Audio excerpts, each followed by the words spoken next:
Your new life begins with a new thought. And that means your thoughts are causative. They're actually creating the experience of your life. Does that mean every one of the tens of thousands of thoughts that we have every day is actually creating something new in our life? Well, no. And yes. It's not each individual specific thought necessarily, but the tendency of our thoughts. It's what we're focusing ourselves upon. In the self-help world, it's affirmations, and that's actually the core of our intention setting for creating a new thought. The difference between our practical spirituality and self-help is that we're doing it from a spiritual context and calling upon the divine creative power that created everything to co-create our new experience with us. We believe that our affirmations, or our realization statements that we put into the middle of a practical prayer, should follow the 4 Ps. They should be powerful, positive, personal, and present tense.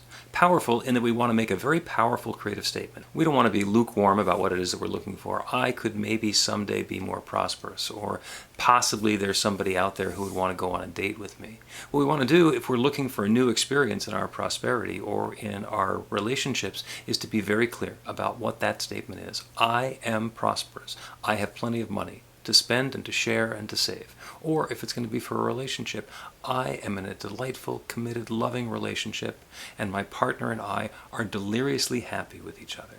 So we want it to be very, very powerful, the most that we can possibly believe, and maybe even a little bit beyond that. We also want it to be positive. It's only going to be positive language, not negative language. For example, if we're feeling financial scarcity or if we're feeling loneliness, we're not going to talk about the loneliness. We're not going to say, I am setting the intention to no longer be lonely, because then what we're doing is we're putting energy into loneliness. When it comes to our prosperity, we're not going to say something like, I am no longer broke, I don't have financial difficulties. Because again, we're talking about the difficulties and the current situation, or what's showing up in the rearview mirror, instead of the situation, the circumstance that we want to have. I am prosperous, I have plenty of money. That's the way we want to have that happen. They're also going to be personal. We're not going to talk about something that's going to happen somewhere outside of ourselves. This is a very personal experience to me. What am I claiming? What am I knowing? What am I accepting? What is my intention? Even if it's for a group activity, it's what I and the group together are creating for ourselves. The 4th P is present tense. We want to speak all of our affirmations in the present tense. And this can be the trickiest one, because if we're having a circumstance or a situation that's not to our liking, that's the experience that we've been having right up until now.